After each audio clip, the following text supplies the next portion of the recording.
It's almost time. 10 seconds. 7, 6, 5, 4, 3.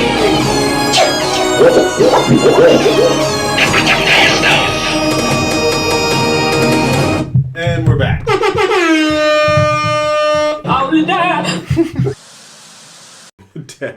Ghost got beats. When can we expect a new kit?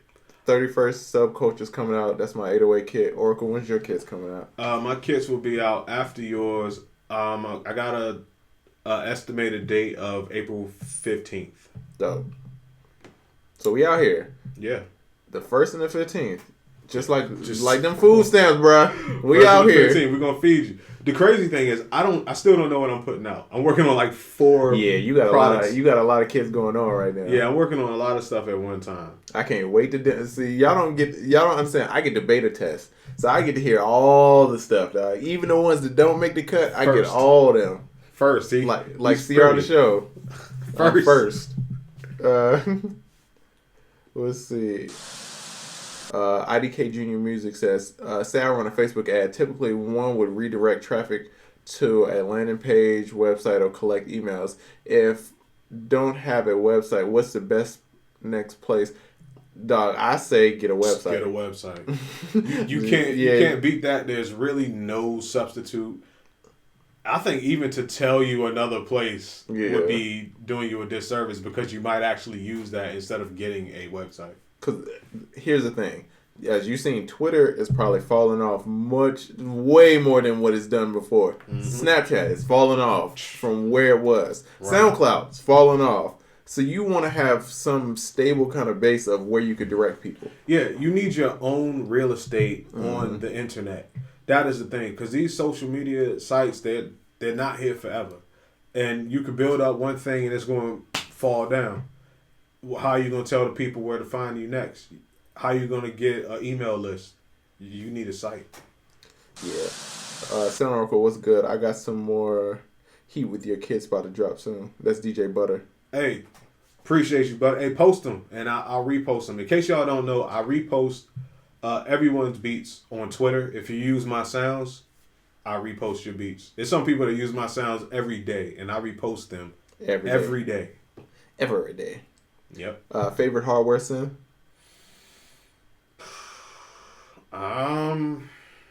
Either Juno or does the Voyager count? I don't know, but that shit is hard though. Yeah, I love the Voyager. Yeah, it's not old, but it is hardware kind of. So yeah, I love the Voyager. It's crazy. SKDC True to It. I started on Fruit Loops and Acid. I'm new to Ableton and I'm loving it. Hashtag push2. Hey, shout out to you, man. Shout out to you for making push that boys. Conversion. Hey, well, you don't see me trying to point your camera at this. Yeah, all right. I'm so glad we got the air horn now. We were supposed to have it last week. Any thoughts about Logic Pro? I use the Machine Studio and master all the tracks in Logic Pro. I don't know anything about Logic. I know people use it, but I'm a PC guy, and they don't make Logic for PCs. I came from Logic after Fruity Loops to ASR X. Whoa. To Motif ES6. Whoa. Yeah, I had a weird journey, dog. Yes, to Reason to Logic. Jeez. I forgot about Reason. Yeah, to Logic to Ableton. So I've done it all pretty much.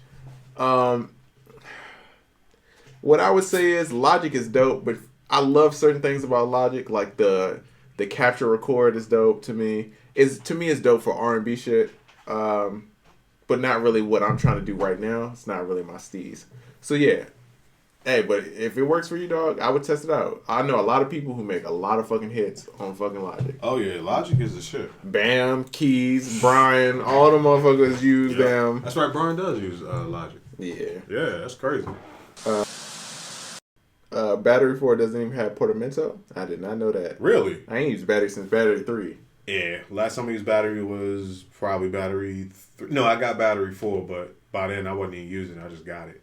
Yeah, I was telling Brian about how people ran through that marching band kit on battery 3. Oh my god. Dog, he played like 5 beats and I was like, that's that battery 3 marching band kit, dog. I abuse that joint myself. Woo! Everybody ran through that joint, dog. Yeah.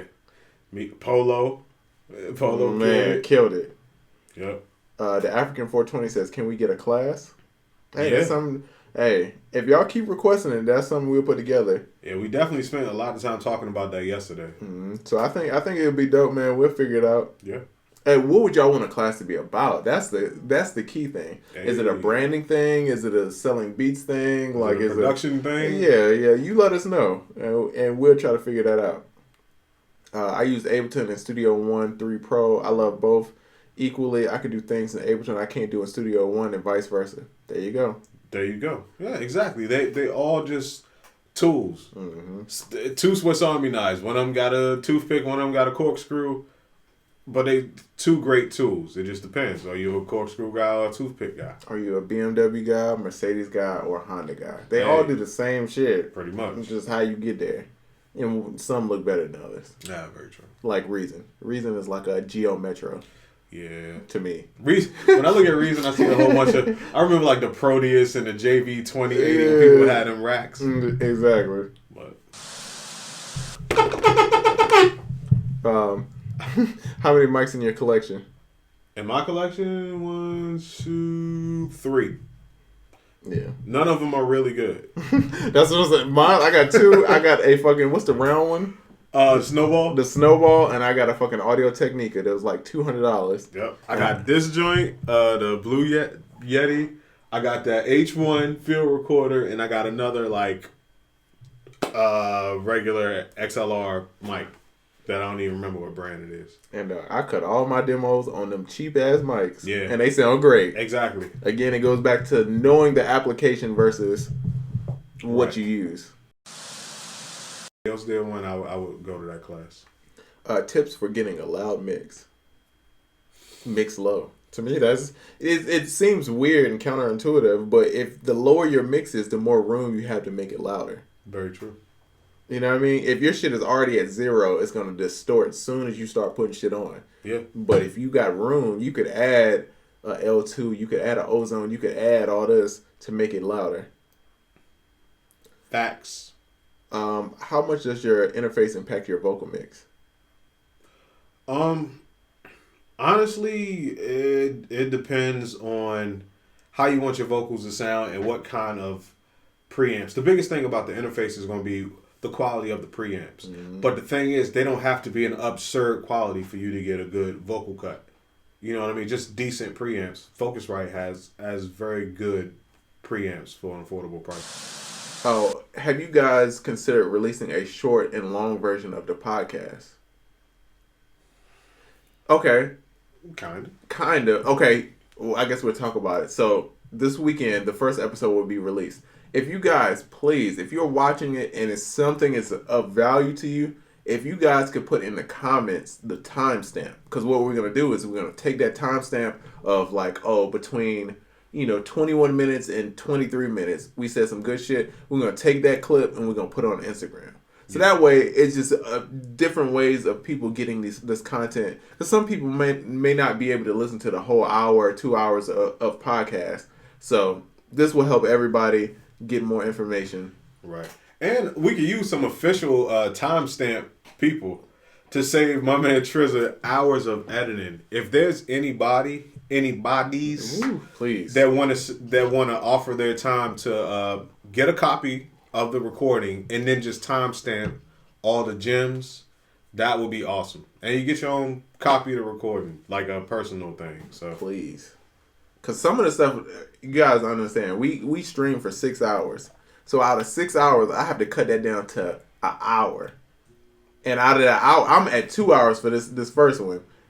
And so it's a lot of stuff that's not talked about. Right. So it's a lot of gems in there, man, that might help you. So if you dope with editing, man, let us know. Right. Or shit, if you just dope with listening for gems and telling us when they occurred, please. Facts. So yeah, that goes to my facts counter. If y'all have a little counter in it, how many times I say facts, ding, add that one. And if y'all want to get drunk, take a shot every time Tristan says facts. Go ahead. Done. They out. How do you guys feel about female producers Do you think there's enough? And if not, what's the gap that separates both male and female producers? Why aren't they pushed as much as their counterparts?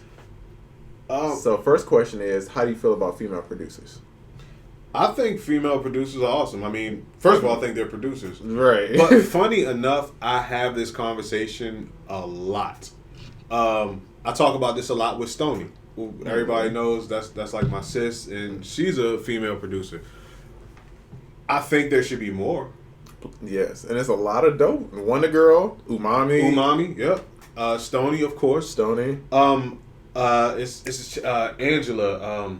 I'm trying to remember her name. I don't want to call out her government name, but it's a producer named Angela. I just recently had a consultation with. She's dope. There should definitely be more though. At the end of the day, they tend to do things differently from male producers. I find, and it's a pleasant difference. I just think there should be more female producers. Do you think there's? What do you think separates both male and female producers? I really don't think much separate. I mean, it's no difference talent wise. It's female producers just bust. Wonder Girl, I will put money on her. She will bust damn near half these producers. Oh yeah, she crazy over the head. It's just people are stupid, dog. I really think that's all it is. People are stuck in old ways, and people haven't got adjusted.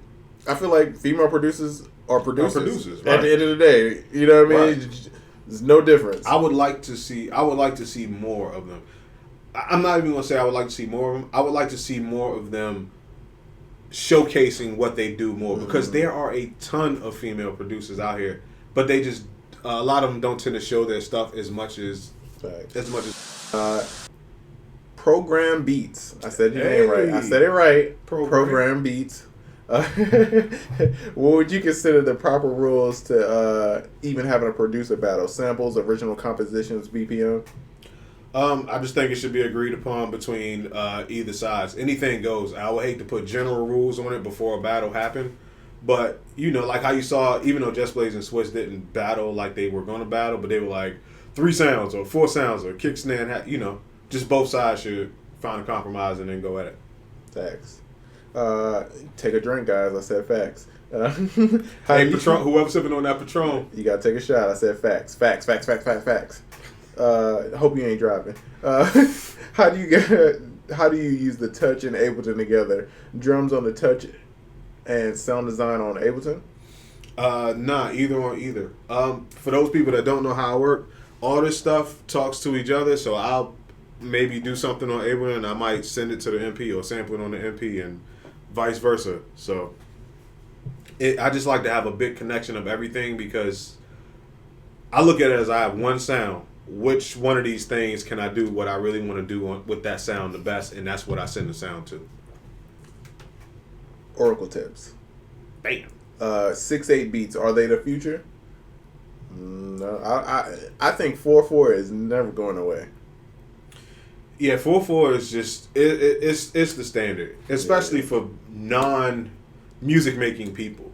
You gotta dance 6/8. You can still dance to 6/8, but it takes a little bit more brain power, kind of. Right. You know, for producers, it's pretty cool, but 4/4 for the mainstream, 4/4 just makes sense for everybody. I feel like. So yeah, I mean, there's a lot of dope beats in 6/8. Shit. My favorite is that damn Kanye. Is that a 3/4 or is it 6/8? The spaceship.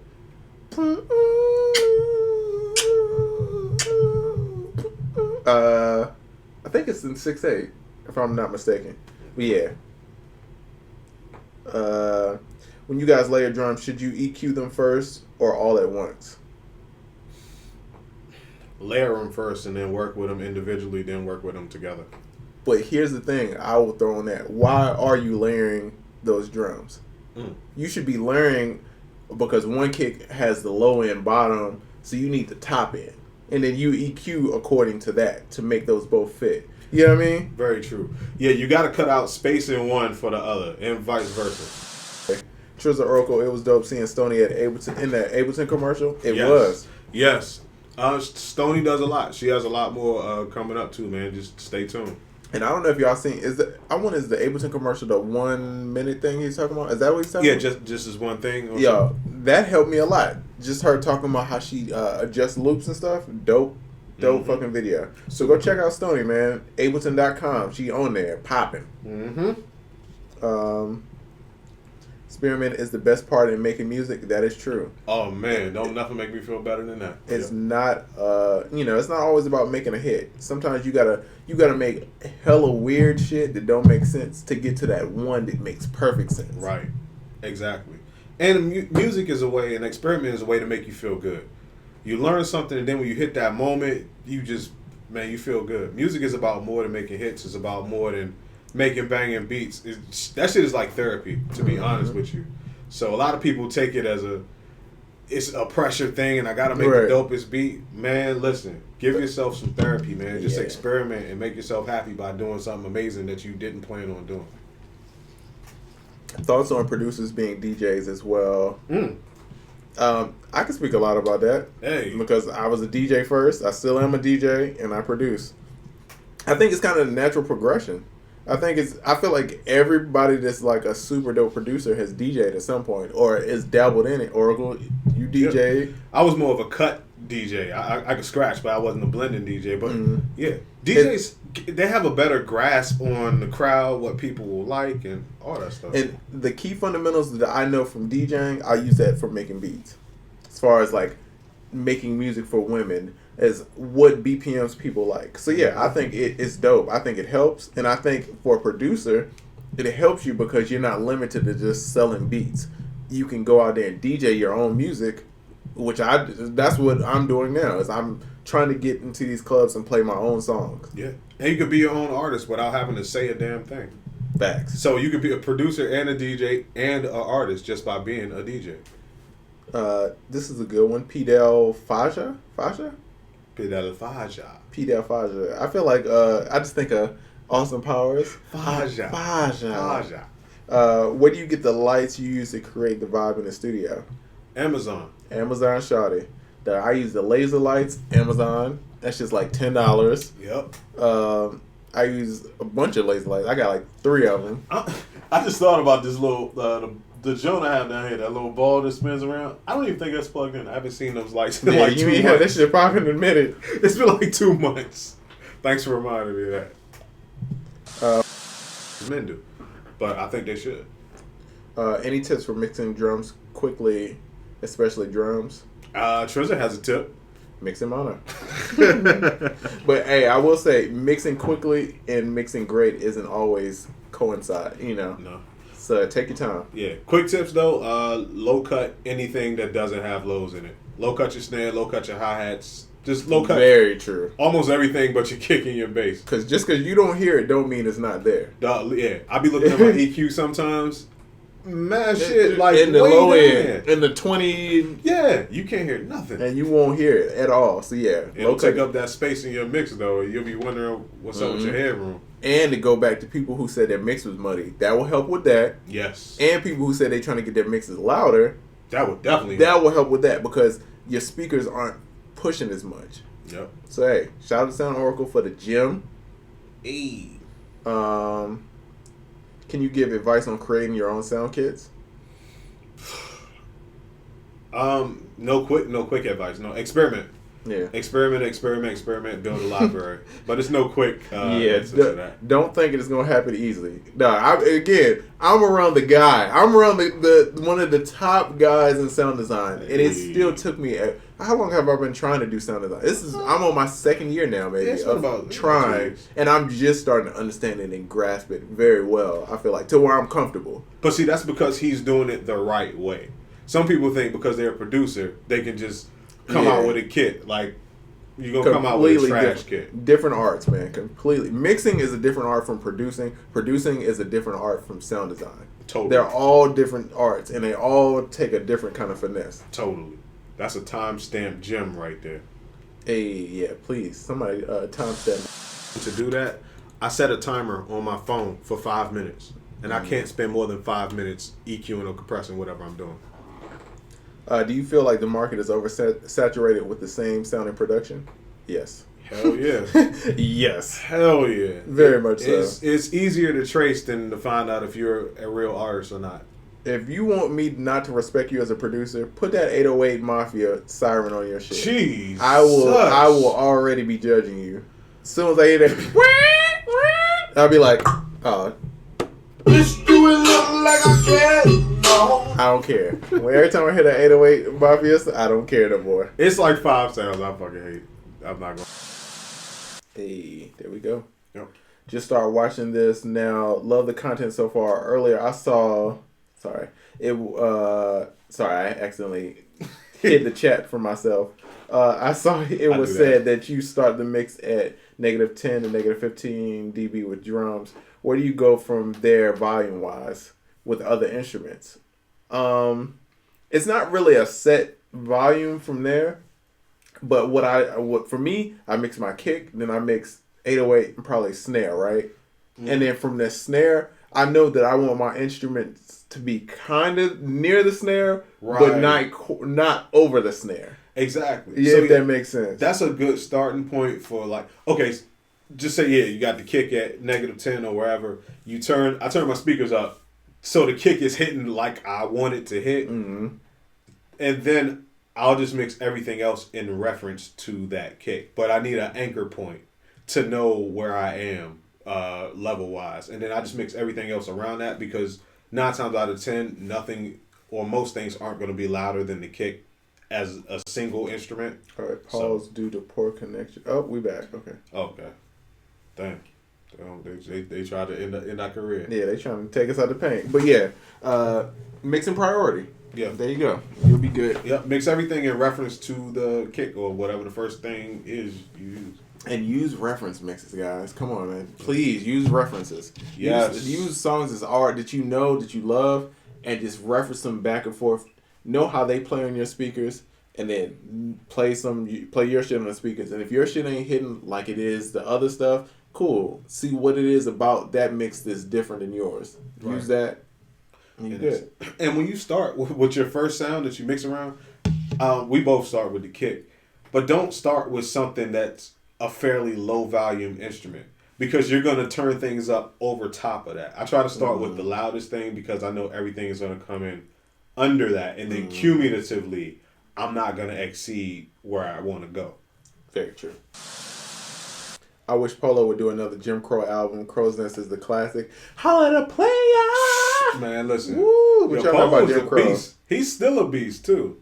Now, Polow verse on Throw Some D's is one of the hardest verses in rap. What? Dog. And you could tell it was written by somebody that was more... Like, you could tell he wasn't a rapper. Mm. He knew what to do for the audience. That's all. Every freak should have a picture of one on their wall. Polow be the shit, so for me to click. This for my dog. Gangsters. Hustlers. Wait a minute. Woo! Polow had the hardest tags. Y'all think Metro Boomin want some more as the hardest tag? Polow had the two of the hardest tags ever. Get money, and wait a minute, man. Polow, and he had the 4 3 2 1 jump. He had that for that 1 2 3 4. Yeah. 1 2 3 4. Yeah. Connecticut here. Salute to everyone. Shout out to Connecticut. Only good morning tips for up and coming producers. 10,000 hours, man. Do a lot of fucking beats, dog. Yes. And be patient. Be patient. And soak up game. Even if it's listening to what's popping or watching people you admire on the internet, soak up that game. Soak up game. And this kind of relates to Alan Sampson. Please advise me on how I can get faster at finishing beats. 10,000 hours. Yeah. It's no way around it besides doing the fucking work. That's really all it is. You have to do the work. You got to fuck up a lot to learn how to, get around it. That's for sure. I've been fucking up most of my life. I'm just now figuring shit out. So pretty much. What you see, guys, is years of fucking up, and we figured out how not to fuck up.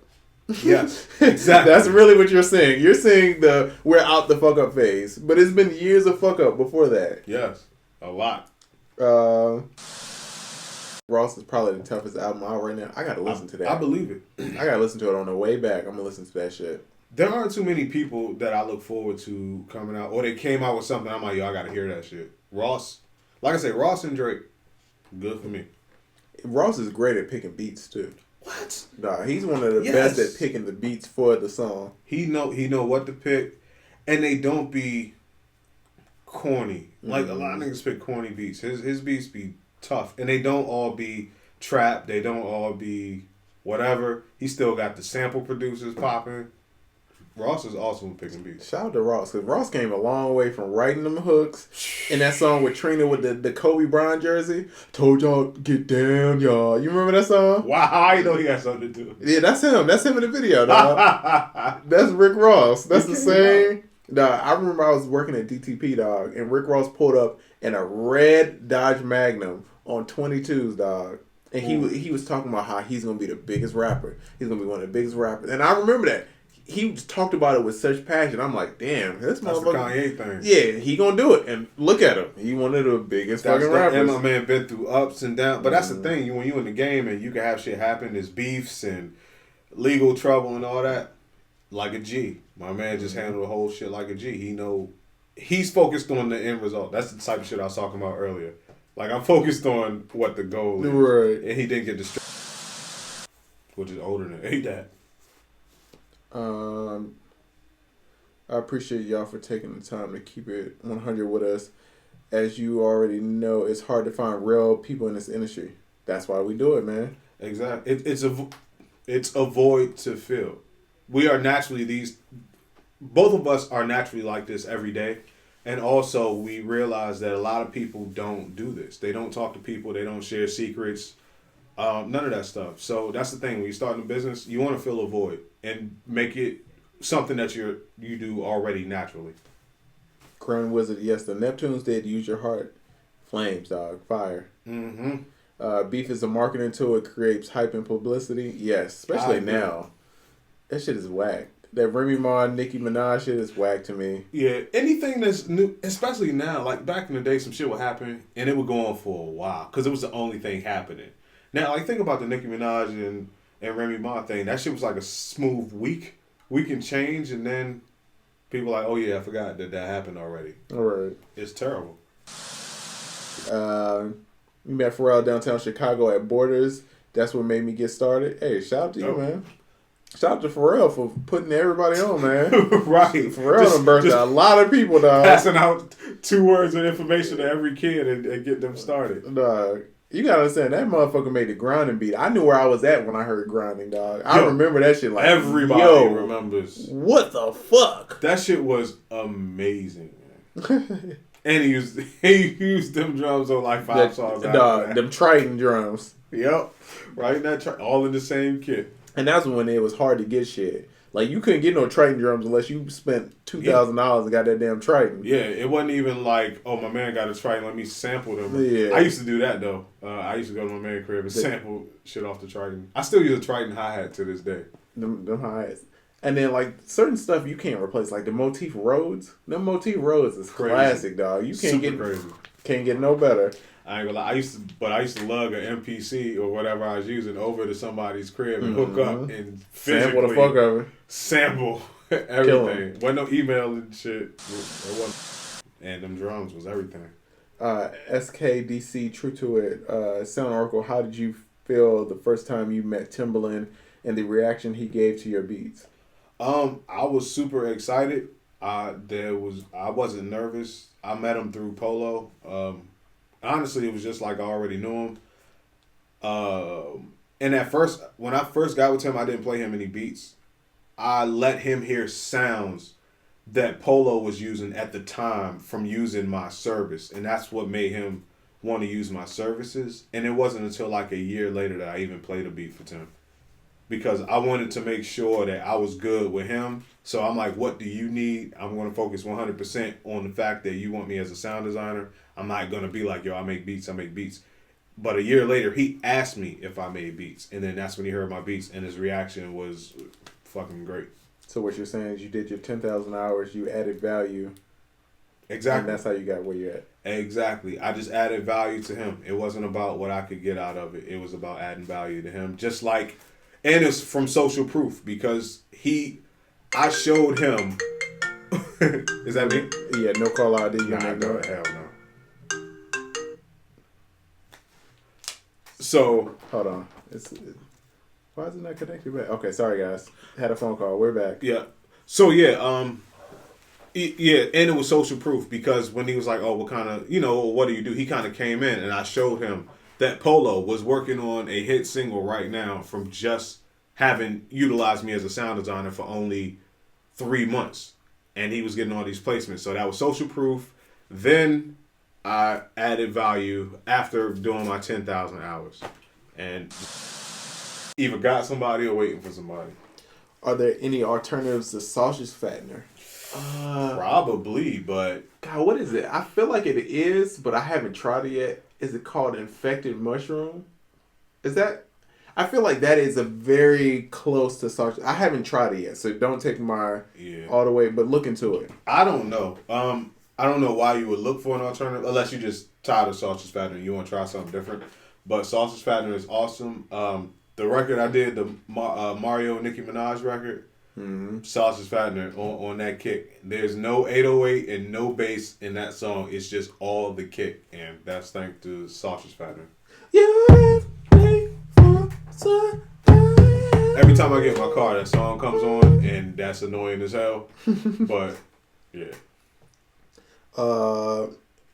Thudson Productions. What up, Oracle? What's happening? Awareness. Thank you both for the weekly live sessions. Peace out. Appreciate you coming through. Right. We gotta find out where you are next time. Talking about good morning. All right. What plugins do you use to manipulate time in Ableton? Ableton does it on its own. You have a plugin for that. What legends would y'all like to work with? Production or artists? Yeah. Legends. I would like to co-produce a song with Pharrell.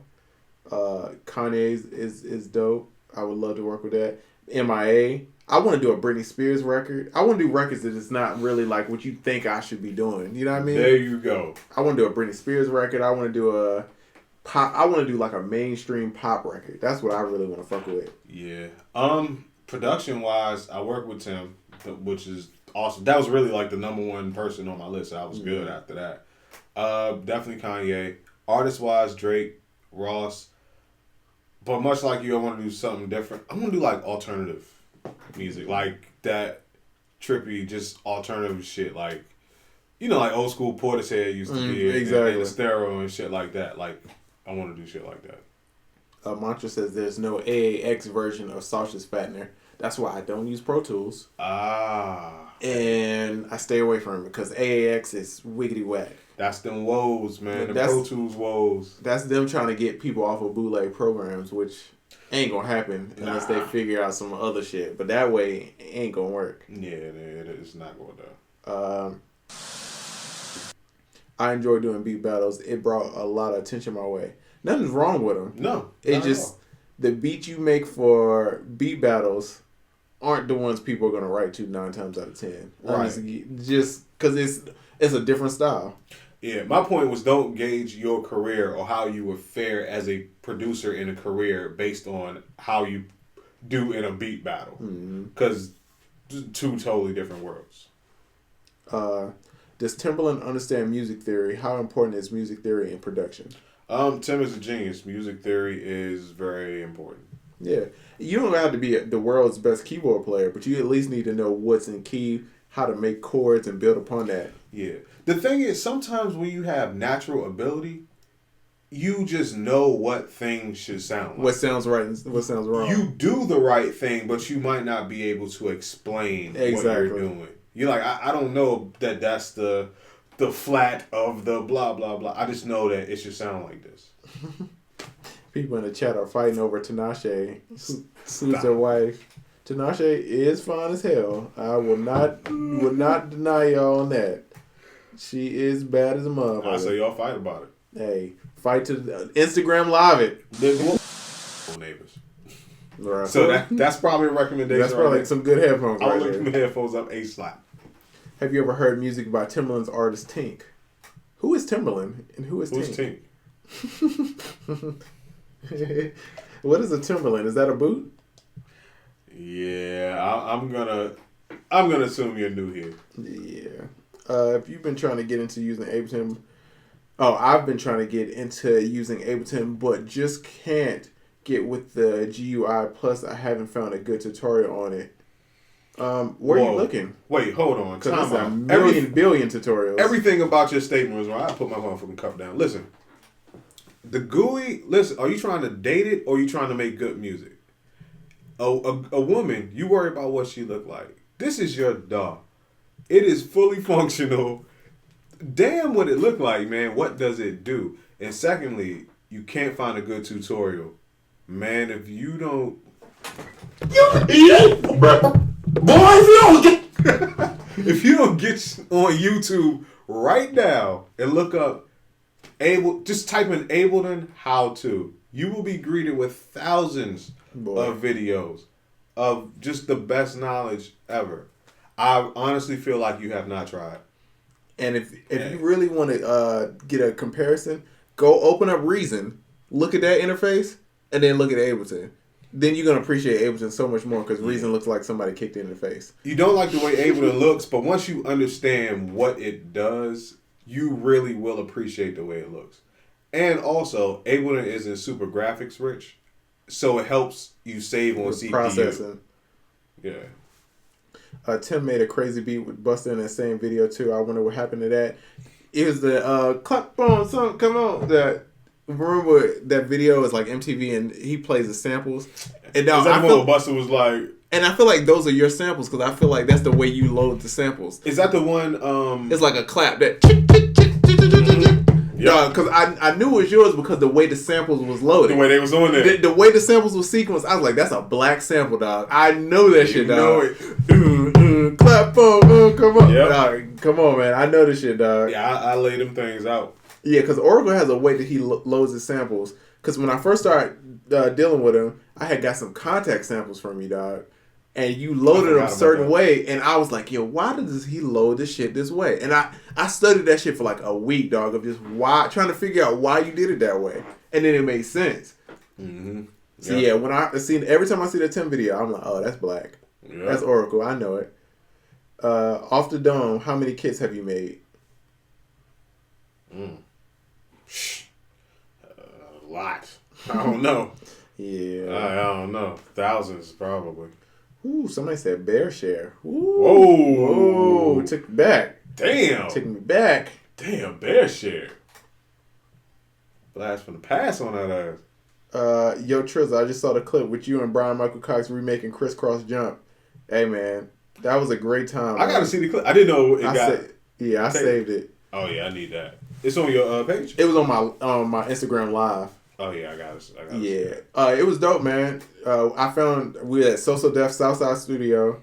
We found a floppy drive for Crisscross Jump, the original. So this is the original beat. We load up the floppy, play the beat that JD made, 1-bar loop. We got to see he broke it down, see how he made it. Super dope, man.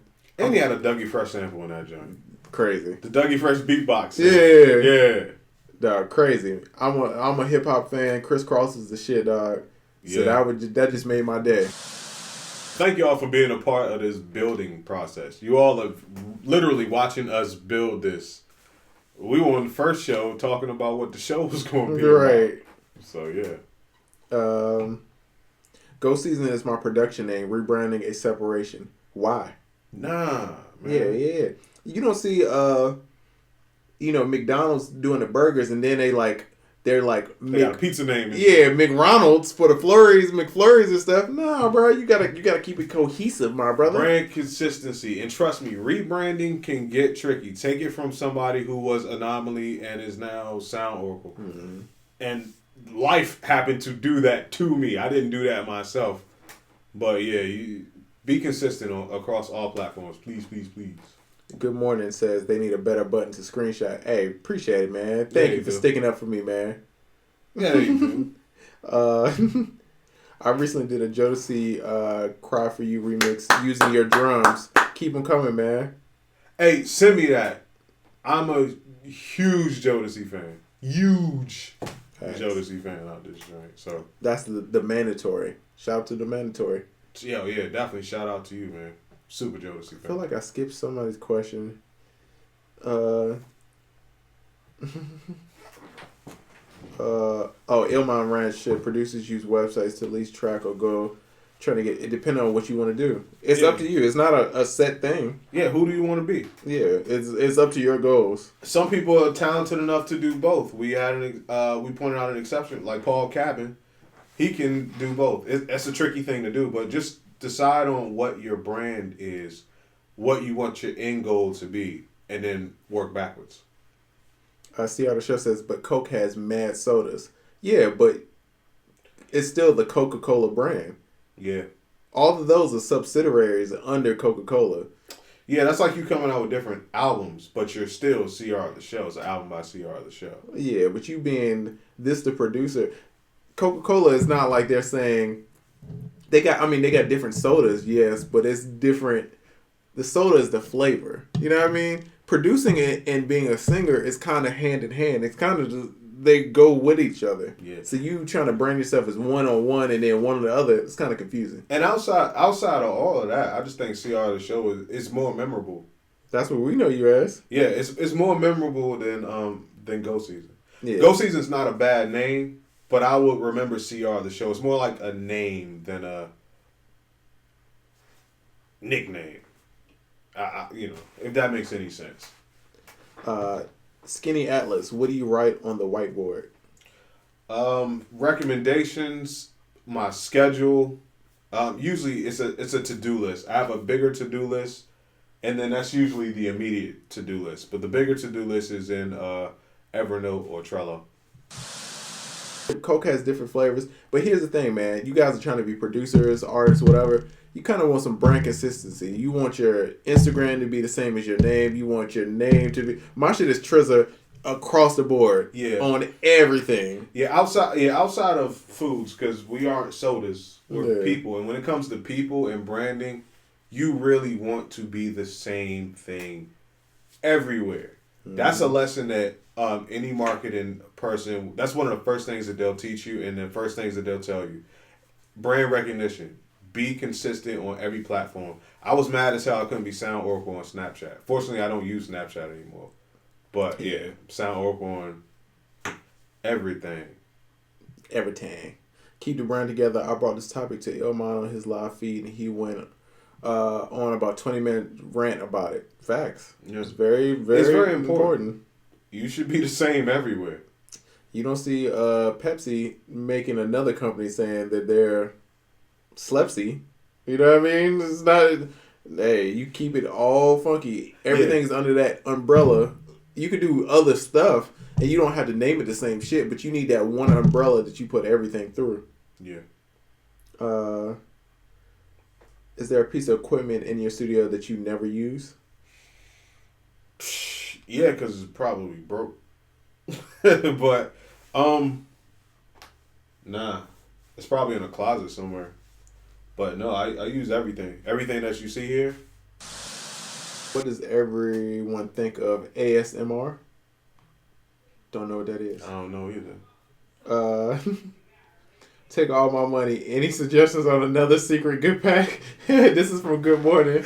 I'm investing in himself. Hey, shout out to you for investing in yourself, man. Dope. Nah. Is that who just bought the vault? This is who bought the vault. And this is so dope because we literally seen somebody say, hey, I got a kit.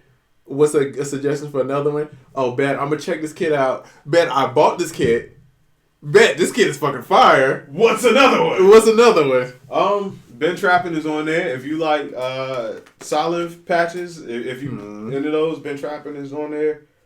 Oracle 1 is classic. Oracle 1 it got used on a whole bunch of albums. Matter of fact, I put the snare from Tom Ford is on there. Mm-hmm. The snare from Picasso is on there. It just got used on the Kalani single.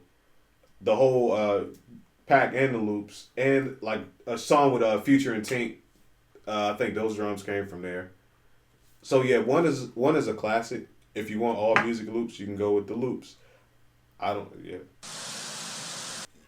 If someone make a hit out of your sample pack, would you still want pub from it? No, it's royalty free. Royalty free. People have many hits out of my sample pack. Yeah, the Kalani record. Yeah. Jazzy Jeff used the joint. Tim used something off Volume 2 that was became super crazy. Jazzy Jeff. Yeah, it's Rodney Jerkins did Rodney something. Jerkins. It's a few other people, but nah. If I say that they're royalty free, they're royalty free. I'm not gonna come back in the end like, hey, you did well, so let me change the rules. Nah, man. So I'm 15, and I know I'm young, so I never really got to live during the golden age of hip hop. How was it experience living during that time, like the golden age of hip hop? Damn, you made me feel old as fuck. Golly, I feel like I wasn't even around during the golden age of hip hop. Well, after my stop on the Underground Railroad, I ran into a guy named Cool Herc. I mean, it was dope, man. It's just like any childhood. It's probably like your childhood right now. You got your favorite songs, and even you're living in that time right now. But watch, like 20 years from now, or even 15 years from now, you're gonna be like, "What the fuck is happening?" Exactly. But to answer you, man, it was awesome, and it was even some stuff that I missed musically. Maybe not as far as hip hop goes, but as far as music goes, and I went back and did the research, and that's what you should do because you sound like you're interested in the golden age of hip hop. So yeah, you could always go back, man. Listen to your stuff; it'll influence you. Just man, go back and research. Yeah, I just feel like me coming up in the age that I came up in, it was just a lot more money in music, and it was newer. It wasn't like how it is now, like how rap is like the common thing. Like being a rapper was like a rare thing. Oh yeah. Being a producer was unheard of. Like I'm telling people I'm gonna be a producer, they like, yeah, what the hell is that? Yeah, that don't make sense. Man, every day of my life I had to explain to people why I was buying records in 8th grade. I might want to be a producer. They're like, what the fuck is a producer? Tachi, talk about getting TV and game placements.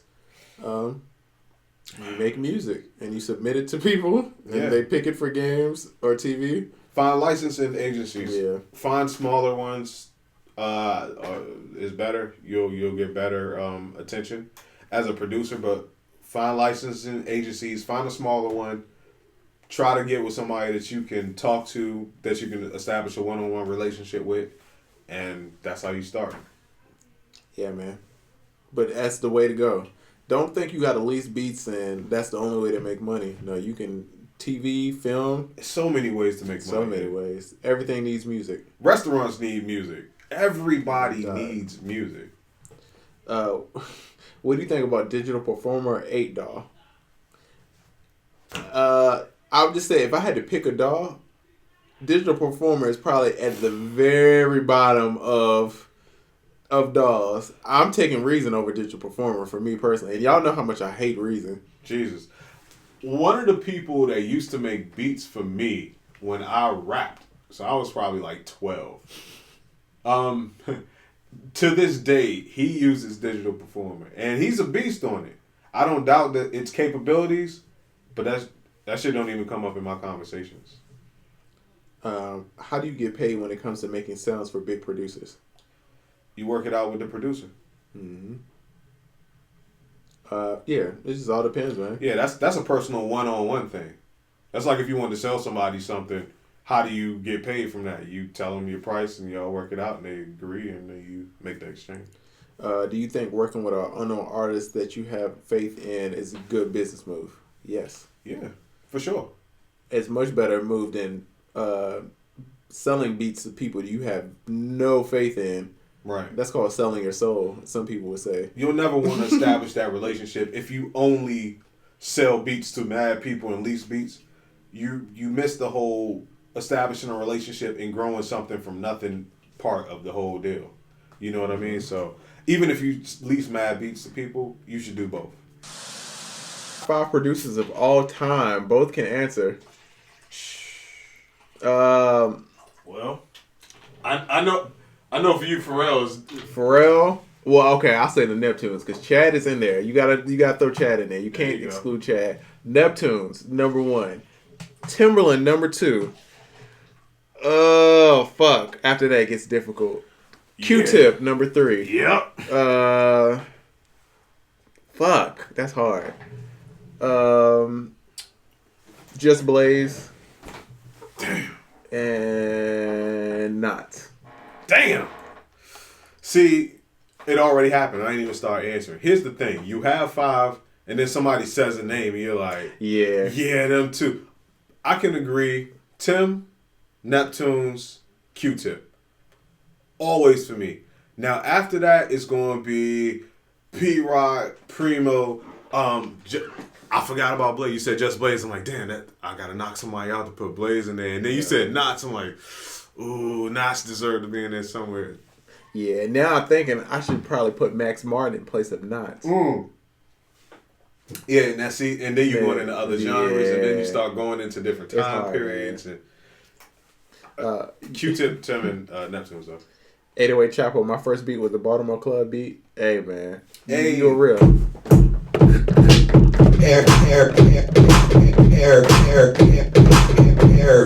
Air. Somebody said me. Listen here, Cleveland. Oh, somebody said Brian Kidd, Max Martin, and Polow. Yo, shout out to you for saying Brian Kidd. Definitely in my top 5. See? He took Primo's spot right there. Yeah, see? Yeah, I remember damn Brian Kidd on MySpace with the little electric chair, little shocking kid. Brian. And I used to watch that shit. I used to go his shit and just play the same beat. To get the popping beat for Rich Boy, end up being that. Yep. He had that shit on his MySpace, dog. Hey, Stacks, I'm sitting here drinking with y'all. That's what's up. I'm supposed to be working on tracks, but it's worth it. That's what's up. And I read through all your typos because I understand how the drinking be. I got the drinking typo overload. It's like if you drinking and you reading somebody else who's drinking's typing, you understand it. You know what I'm saying? The drunk overrides the misspellings. You know what I mean? Yeah. Facts. Hey, CR the show said y'all lucky my master engineer called at the wrong time for me to be first. Yeah. I was like, yo, what happened? Stacks drinking. Yeah, I got you, bro. Yep. Any sample suggestions? It's about that time. I never give out sample suggestions. It's just Mark. Here's a sample. Bruh. Boy, if you don't get Airs. Those are all sample suggestions. Yeah, I never give out samples. Eric the Rap Nerd said Alchemist, P-Rock, Tim, Dr. Dre, J. Dilla. See, I forgot about Dilla. I don't like playing the top 5 game with you guys. I'm going ham. Damn, Dilla gotta go in there, bro. Damn. Yeah, Dilla gotta be in. Top 5 is unfair. That's hard as fuck. Yeah, favorite 5? Fuck that. That's impossible. Damn, Alchemist is good too. Alchemist is shit. Alchemist is crazy. You put Alchemist in there, Jake. One is, then you got all these people. And I enjoy watching the Alchemist on Action Bronson TV show. I don't know if you watch that on Viceland. Yep. Fucking classic, dog. Big Body Bez. Big Body Bez. Would you ever consider signing your own Sound Oracle production team? Yes. So many good fucking producers out there, man. True. Yes, it is. Who? Teddy Riley. Golly, man. And it's so hard. Golly, this top 5 is so hard, man. I think even a top 10 would get difficult, to be honest with you. How did you frustration over terrible, how did you get over frustrations is what I'm thinking he's saying, over terrible beats when you first started. Terrible beats is part of the game. I'm not even gonna lie. I never had that problem. I'm not even gonna lie. Yo, my very first beat, I remember I was at my man's crib and he had some equipment. I used to come over. We both used to buy albums, but I didn't know how to use his equipment. Show you how long ago it is. Him and his brother were in the other room to play Tecmo Bowl. Down, set. Right. And I was like, yo, can I just fuck around on the equipment? And I made a beat. And the beat was jamming. That was my first beat. And they both came in there like, I thought you didn't know how to use the equipment. And I was like, I thought I didn't either. But apparently I did. See, I'm different. My shit sucked, dog. Me from them... It sucked. I was terrible, dog. But again, I had no reference of anything. I'm in the middle of nowhere on Fruity Loops demo, just clicking shit, and I didn't understand what I was doing. Gotcha. So for like the first 2 years, I was horrible. But that's part... And even now, I'm not gonna front. I make some whack beats every once in a while. Yeah, we all have those things. But yeah, even starting out, I think it's because I used to listen to so many people, and I really had that reference. And I knew people that made beats before I was making beats, and they were pretty good. See, and I would watch them. Me making beats was like I was the only person. Me and my brother, the only people around making beats, and nobody else made beats, and nobody knew what the fuck we were doing. So my shit was awful. But then, as part of the game, I learned so much about it. The way I kind of produce is because I was terrible and I had limited resources.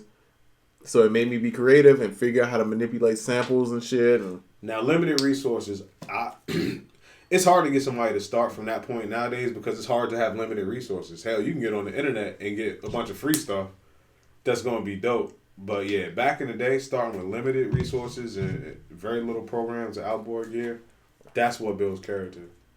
So, I'm a producer. Someone said Curtis Mayfield. So you taking it way back, dog. You can't. These top 5, dog. Y'all, you gotta have a limit on this. We gotta have some time range. Yeah, Curtis Mayfield. He gonna get into Norman Whitfield, and then Gamble Huff, and then Beethoven. Right. Exactly. Not Zay, but Bay. Just taking it all the way back, right? I'm a producer. I'm broke. I work for Amazon. I'm very broke. Well, I'll say nothing's wrong with working for Amazon. Nah, nothing's. I ain't gonna say nothing's wrong with being broke, but you're broke, but you living in a great time, bro. You can get started for no money. Man. It costs you $0 to start. It's plenty of free things out there.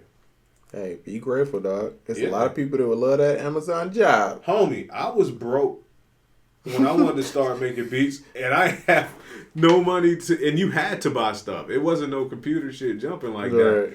So I wanted to make beats for like 3 or 4 years before I could even afford, or somebody would give me something to make a beat on. Yeah, man.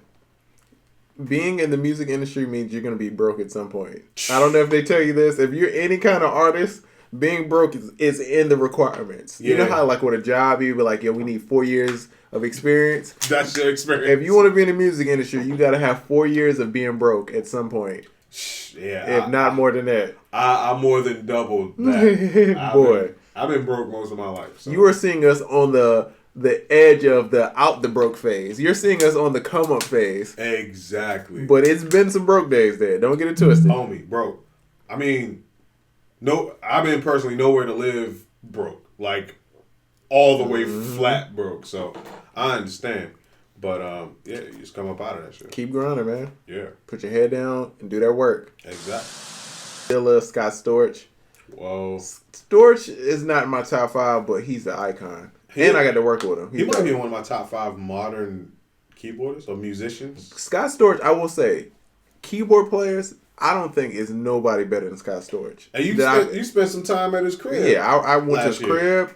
I smoked some Storch OG. Hey. I mean, you know what I mean? I got the full Scott Storch experience. Nobody to me that I've met in all my years is a better keyboard player than Scott Storch. Nobody. I can't even argue with you on that. I was impressed thoroughly by him playing the keys.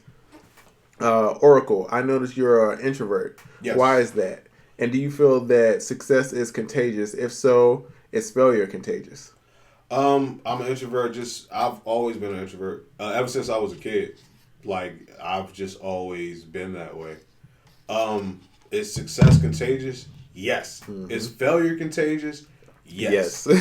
It's just like that thing that you hear, if you hang around with 5 broke people, you'll become the 6. If you hang around with 5 successful people, you'll become the 6. It's very true. It's just, that's what you're around. That's what you're going to gravitate towards. So be very careful what you put in your mind. To be careful who you hang around. Mm-hmm. Hey.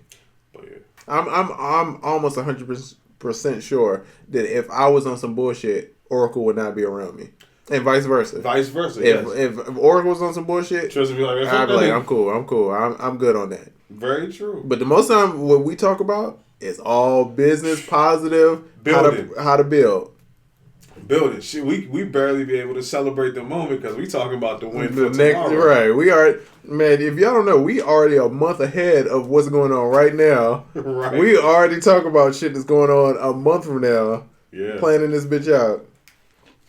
Do you think the title producer has changed a lot through the years? I feel that most people who are producers nowadays are beat makers. but you don't have to be a beat maker to be a producer. The title of producer has not changed a lot. It's just people adopt the title. That's like me saying I'm a police officer just because I stopped crime from happening. I'm not a police officer. People get out here and they get a program, they get a couple drums, and they're like, yo, I'm a producer. And it be their friends. Yo, I can't tell you how many times I'll be in an Uber. I'm a huge Uber fan. I'll be in an Uber and people are like, oh, what do you do? And I'm like, I'm a producer or whatever. And then they like, oh, yeah, my little cousin's a producer. I don't think your little cousin is a producer. Not at all. I think your little cousin has Fruity Loops. Different or thing. whatever he has.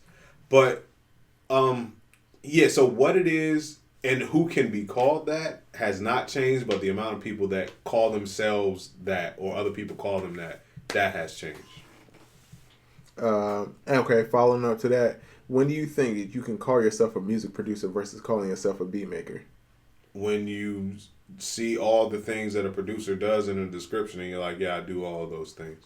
Yeah, beat maker makes a beat. A producer, look, if you're tweaking your mix of a final song that's being put out, if you're tweaking the writing, if you're telling a writer to, hey, you should write a hook like this, all of that goes into production.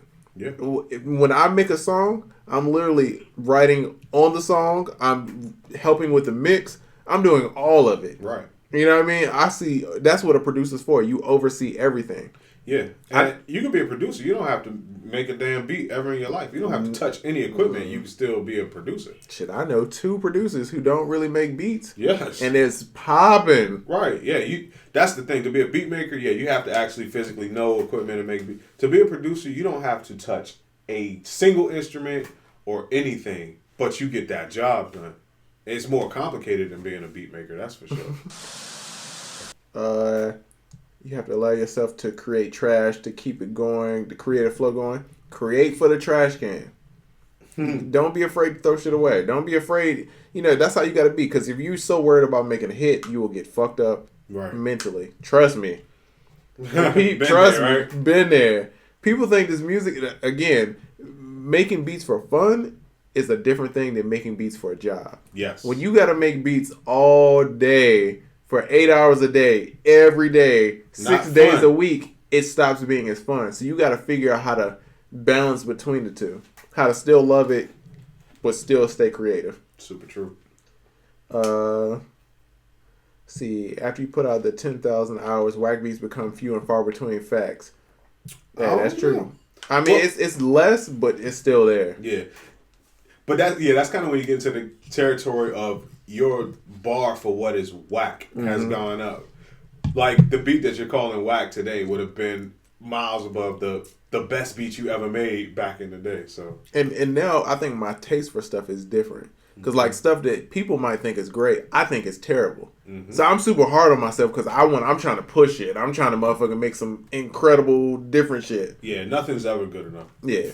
When it comes to me, I'm like, I might make one beat where I'm like, ooh, this is hard. All the rest of them, I'm like, it's okay. Yeah. And then other people hear, I'm like, oh, that shit's crazy. Right, you're like, it's a beat. Yeah, it's alright. It's just a beat. So yeah, you got to be hard on yourself. But, it's a balance. Balance with everything in life. Why the dislike for reason? Because it's ugly. I don't like the sequencer, and you can't load third-party VSTs. We all may make whack beats, but someone else will love it, especially if they got something for it. True. Mm-hmm. And I'm sure a lot of people got placements off beats they thought was terrible. I'm sure. Hey, you got any throwaway beats? That's the worst damn question. I hate that. You got any throwaway beats? You got some throwaway money? Facts. Fuck out of here.